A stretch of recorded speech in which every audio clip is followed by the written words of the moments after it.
Hello everyone. आज जो मेरा टॉपिक है आपका वो क्लास 11th से मैंने लिया है and that is from the fluid mechanics. आपका फ्लूइड का चैप्टर बहुत इंपॉर्टेंट है जो आपने 9th में बेसिक किया होगा फ्लूइड में, जिसमें आपने पढ़ा था पास्कल्स लॉ। देखिए आपके पास फ्लूइड जो होता है 11th में दो पार्ट में डिवाइडेड है।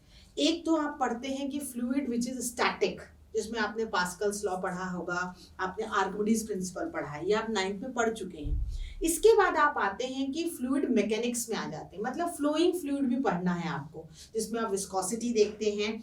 और आप जब फ्लोइंग फ्लूइड की बात कर रहे हैं तब आपकी सारी प्रॉपर्टीज थोड़ी अलग हो जाती हैं, करेक्ट। तो आज मैं जो आपको बताने वाली हूँ बहुत इंपॉर्टेंट टॉपिक है, that is called fluid dynamics. And fluid dynamics में इसे कहते हैं conservation of mass for the fluid dynamics. ठीक है, कंजर्वेशन ऑफ मास का मतलब ये हुआ कि आपका प्रिंसिपल ऑफ कंटिन्यूटी ये कहेगा कि अगर आप किसी क्रॉस सेक्शनल एरिया के ट्यूब से आप जितना भी फ्लूइड अंदर जा रहा है उतना ही मास का फ्लूइड वहां से बाहर आ रहा है, करेक्ट। तो प्रिंसिपल ऑफ कंटिन्यूटी एक सिंपल टर्म में ये कहती है, अगर एक सिंगल लाइन में बोलूं तो आपका कहेगा कि A V is a constant. This is called principal of continuity. Okay, AV is what? A is the area and V is the velocity with which the fluid is entering and leaving. तो this AV अगर constant आया है तो आप कहेंगे कि A is inversely proportional to velocity। अब एक सिंपल सी बात कहते हैं ना कि जैसे आप डीप जाते हैं, पानी की अगर गहराई में जाते हैं तो पानी की वेलोसिटी कम होती है, स्लो डाउन होता है। डीप गहराई में पानी जो होता है उसका फ्लो जो होता है वो कम होता है, धीरे होता है, शांत होता है। Why? Because area of cross section increase होता है। तो आपका कहने का मतलब ये है कि deep, as we go deep in the water, its velocity is slowing down, decreases only because area increases, area wide होता जाता है, इसलिए वेलोसिटी कम होती जाती है। इसका बहुत और छोटा सा सिंपल एग्जांपल है। आप देखिए गार्डन में पानी डालते हैं, जब आप पानी डालते हैं गार्डन में तो आपको क्या होता है, अगर आप यहाँ खड़े हुए हैं और सामने आपका कोई पॉट रखा है जिसमें फ्लावर पॉट आपको पानी डालना है, आप वहीं से खड़े खड़े उस जो आपका बोर होता है पाइप का जो ओपनिंग होती है उसमें फिंगर अड़ा देते हैं और पानी की वेलोसिटी जो होती है वो तेज हो जाती है ना। आपने अक्सर ये एग्जाम्पल फील किया होगा। तो अगर आप पानी ऐसे पाइप से डालते रहते हैं तो वहीं वो बहता रहता है। अगर आपको स्पीड चेंज करनी है तो आप फिंगर अड़ा देते हैं, करेक्ट। तो इसका मतलब आपने वो जो बोर ओपनिंग है उसका एरिया क्या किया, फिंगर से डिक्रीज किया। तो अगर आपने एरिया डिक्रीज कर दिया तो क्या होगा, वेलोसिटी बढ़ जाएगी, इंक्रीज हो जाती है, करेक्ट। तो ये प्रिंसिपल ऑफ कंटिन्यूटी कहती है। देखिए जिसका मैंने एक डायग्राम आपको एक्सप्लेन करने की कोशिश की है, ये बहुत ही इंपॉर्टेंट डायग्राम है। ये नॉन यूनिफॉर्म एरिया का आपने ट्यूब लिया है। नॉन यूनिफॉर्म एरिया मतलब एरिया कम ज्यादा हो सकता है, ओपनिंग जो होती है बड़ी भी हो सकती है, छोटी भी हो सकती है, लेकिन फिर भी जितना मास ऑफ फ्लूइड एंटर करेगा उतना ही mass of fluid leave out करेगा, बाहर जाएगा, करेक्ट।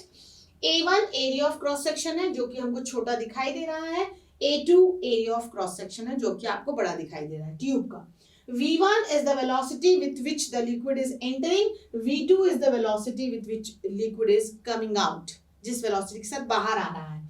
यहाँ पे जो लिक्विड ने डिस्टेंस कवर किया है वो कितना किया है, डेल x1 का डिस्टेंस उसने अंदर की तरफ एंट्री ली है तो उतना ही डेल x2 वो बाहर गया, that is a distance travelled. हम बहुत डिफिकल्ट इसमें फॉर्मूलेज यूज नहीं करते हैं, लेकिन बच्चे कंफ्यूज हो जाते हैं क्योंकि हम फॉर्मूले जो है वो कौन सा यूज करेंगे, like velocity is equal to distance upon time. So what is distance is equal to, distance क्या होता है, डिस्टेंस बहुत ही सिंपल से होगा आपका velocity into time, isn't it.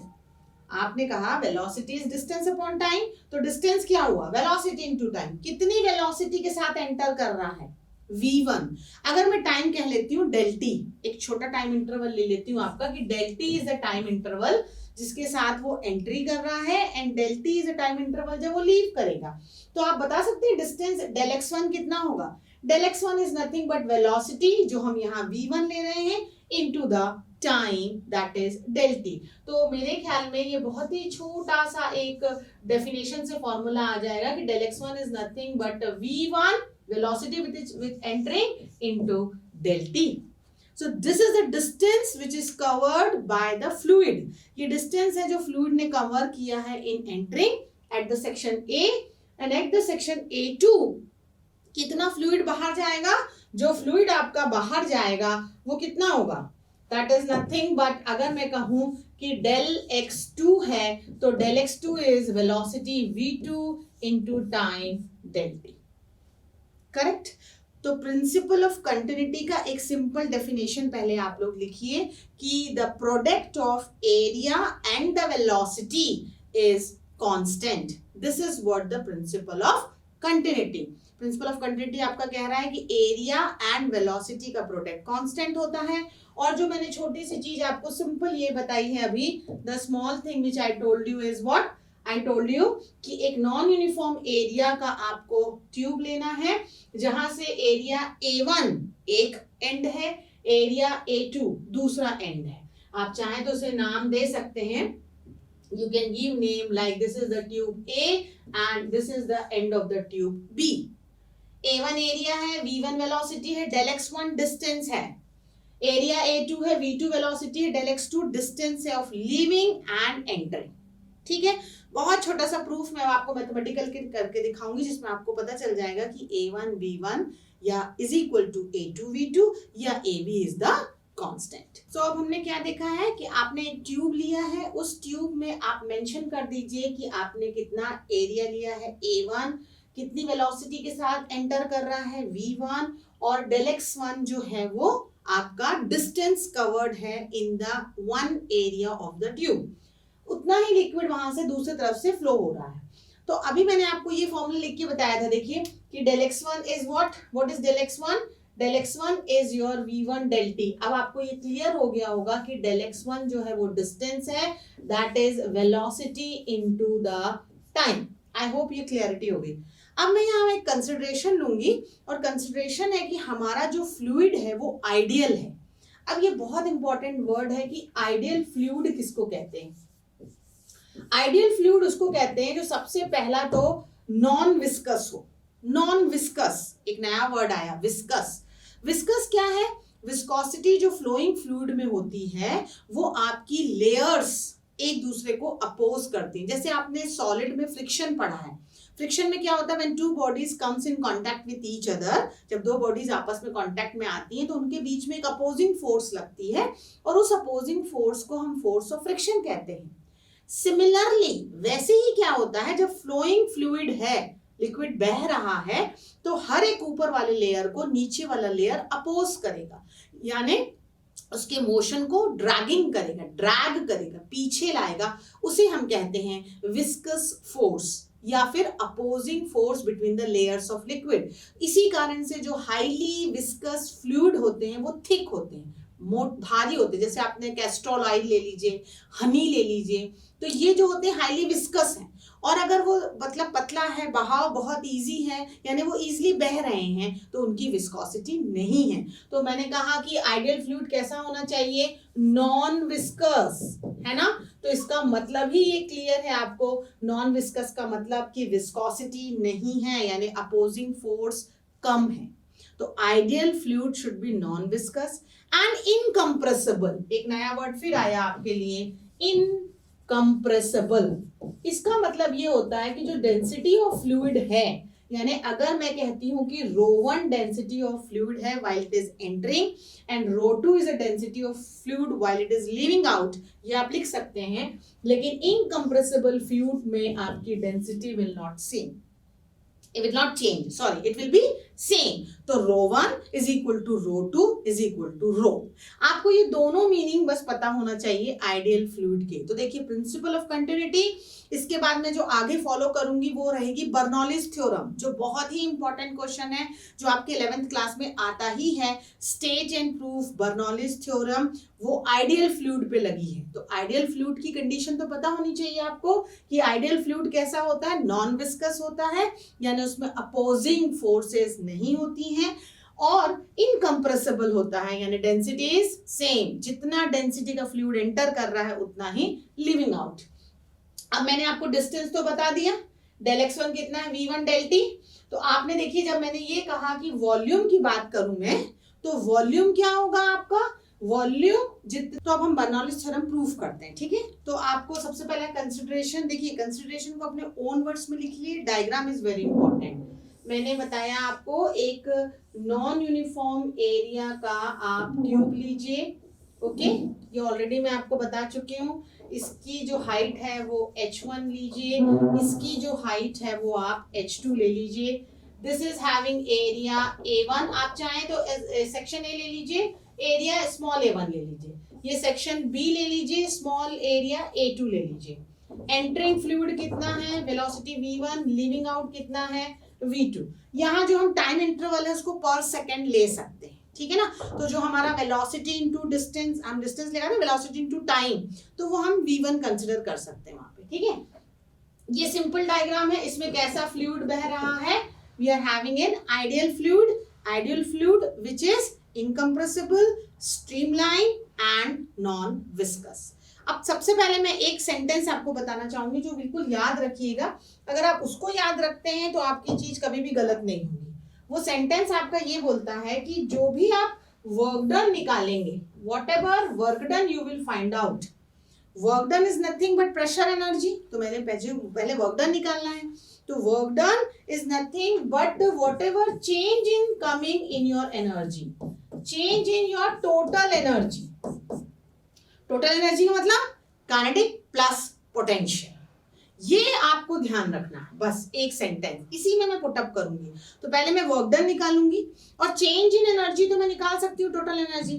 Kinetic energy का चेंज मतलब फाइनल माइनस इनिशियल, भाई जहां का एरिया कम होगा वहां की वेलोसिटी ज्यादा होगी। तो हमने क्या लिया हुआ है, देखिए आप, हमने क्या लिया हुआ है, एरिया जो ये वाला है हमारा एरिया जो हमारा ये वाला है A2, उसको हमने बड़ा लिया है A1 से, सॉरी A2 हमने कम लिया है, A2 we have taken less than A1। तो जहां का एरिया कम है वहां की वेलोसिटी ज्यादा है, करेक्ट। तो वेलोसिटी ज्यादा कहाँ की होगी, V2 की। तो अगर मैं काइनेटिक एनर्जी की बात करूंगी तो चेंज कैसे निकालूंगी, फाइनल मतलब half m v2 square minus half m v1 square. Height देखिए कौन सी ज्यादा है, h2 ज्यादा है h1 से, h2 जो मेरा ज्यादा है h1 से, तो कौन सी एनर्जी ज्यादा होगी, mgh2 ज्यादा होगी, यानी चेंज क्या निकलेगा, mgh2 माइनस mgh1।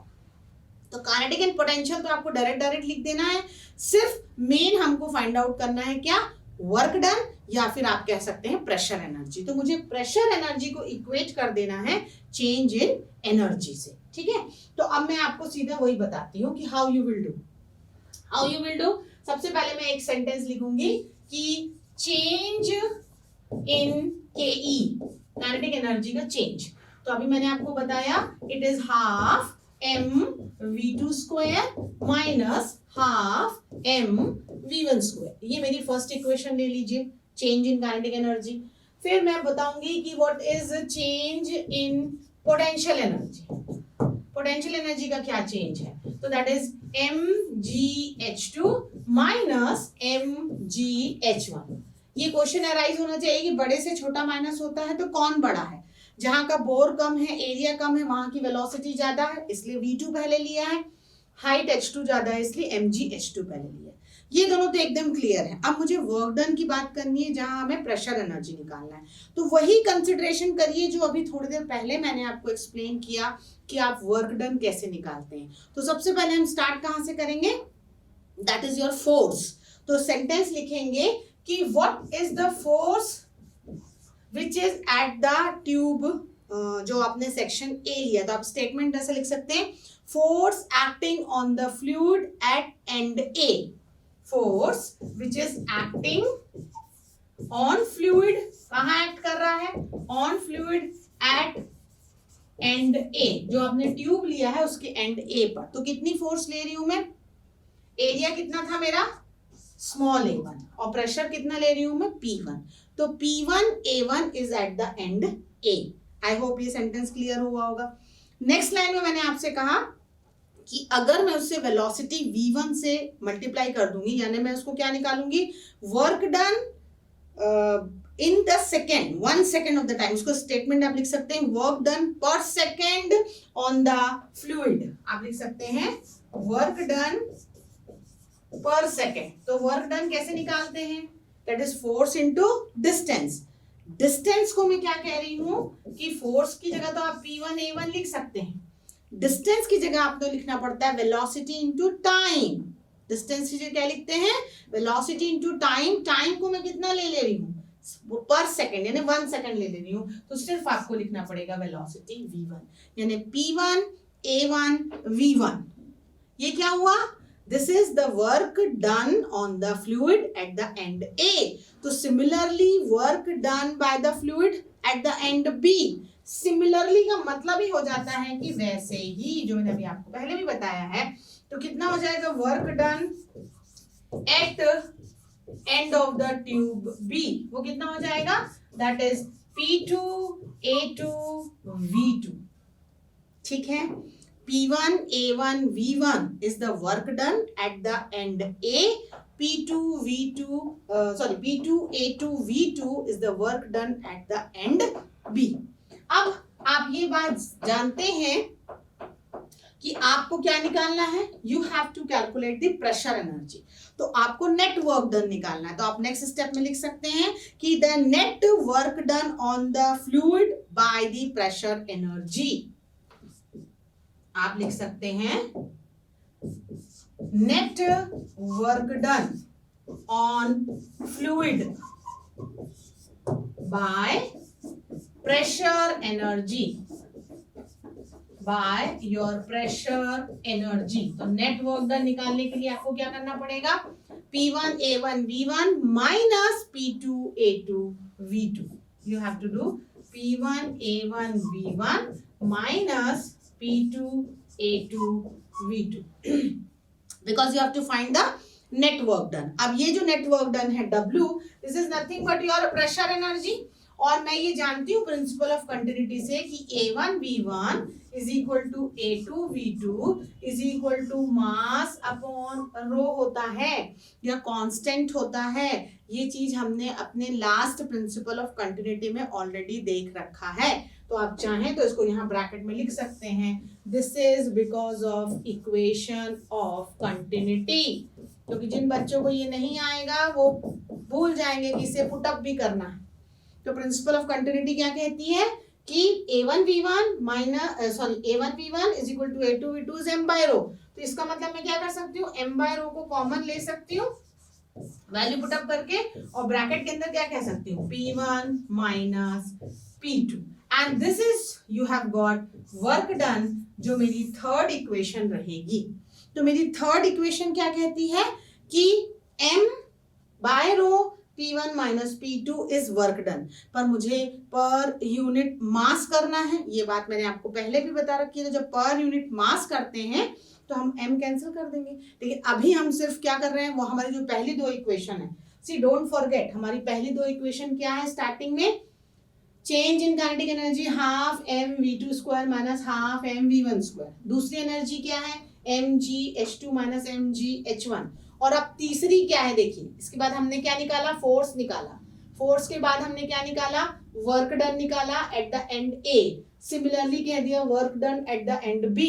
फिर हमने प्रेशर एनर्जी के लिए नेट वर्क डन निकाला है। नेट वर्क डन को हमने ले लिया इक्वेशन नंबर 3। अब हमारे पास तीनों इक्वेशन है, और मैंने आपको बता रखा था सबसे इंपॉर्टेंट कि जो वर्क डन होता है यानी जो प्रेशर का निकालेंगे वही हमको चेंज इन काइनेटिक एनर्जी से करना है। तो हम क्या कह देंगे कि m by rho P1 minus P2 is equal to half mv2 square minus half mv1 square plus mgh2 minus mgh1। ये आपको बिगिनिंग में मैंने बताया था कि जो वर्क डन निकालेंगे वो हमें चेंज इन काइनेटिक एनर्जी के साथ क्या कर देना है? इक्वेट कर देना है टोटल एनर्जी। तो ये kinetic energy plus potential energy कर दी। अब देखिए, आप माइनस वाले पहले तो आप m कैंसिल कर सकते हैं सारी जगह पर, बहुत ही सिंपल है, मास कैंसिल कर दिया आपने। इसके बाद हम 1 वाले टर्म एक तरफ रख सकते हैं। आप चाहें तो रो को पहले वहां मल्टीप्लाई कर लीजिए, तो आपको मिलेगा P1 माइनस P2, ये मिला half rho V2 square minus half rho V1 square plus rho GH2 minus rho g h one. ये आपको मिल गया पूरा, क्योंकि आपने यहाँ के रो को वहां मल्टीप्लाई कर दिया। नेक्स्ट स्टेप में आप सारे 1 1 वाले टर्म एक तरफ कर दीजिए, 2 2 वाले एक तरफ करिए, तो आपको माइनस साइन वाले जब इस तरफ लाएंगे तो प्लस हो जाएंगे। तो P1 माइनस की जगह हो जाएगा plus half rho V1 square. ठीक है, वो यहाँ आ गया, और यहाँ पे साथ में वो वाला भी आ जाएगा, plus rho g h one equal to same term यहाँ पे भी आएंगे आपके, मोर और लेस सेम टर्म आएंगे। क्या है वो? दैट इज P2 प्लस वहां के P2 हो गया वो half rho V2 square plus rho GH2। I hope अब आपको इक्वेशन दिख रही होगी, यानी pressure energy plus half rho V1 square plus rho GH1 is equal to P2 plus half rho V2 square plus rho GH2। तो एक form आ जाता है कि pressure plus half rho V square, this is called your energy, कौन सी? Kinetic, plus rho GH is a constant. ये दूसरा फॉर्म है आपका बर्नौलीज थ्योरम का। लेकिन जो आप पहले फॉर्म को बार बार कंसिडर कर रहे थे पर यूनिट मास वाले को, अगर मैं वो भी करना चाहूं तो पूरी इक्वेशन को किससे डिवाइड कर दूंगी? रो से। तो P by rho plus half V square plus GH is nothing but a constant. इसी इक्वेशन को डिवाइड कर दूंगी। तो हमने ये स्टार्टिंग की थी, तो ये हो गया आपका प्रूफ ऑफ बर्नौलीज थ्योरम। ये अलग अलग फॉर्म में आती है, बच्चे इस फॉर्म में भी प्रूफ कर सकते हैं, इस फॉर्म में भी कर सकते हैं। स्टेटमेंट में आप एक सिंपल स्टेटमेंट लिख सकते हैं कि सम ऑफ द एनर्जीज, कौन कौन सी energy? Kinetic energy, pressure energy and potential energy for an ideal fluid is a constant. ये पर यूनिट मास के फॉर्म में है, और ये आपने डिवाइड करा है तो निकाल दिया है डेंसिटी से। अगर आप नहीं भी निकालते हैं तो sum of pressure energy plus kinetic energy plus your potential energy is nothing but a constant. So this is how you have to prove Bernoulli's theorem. Thank you.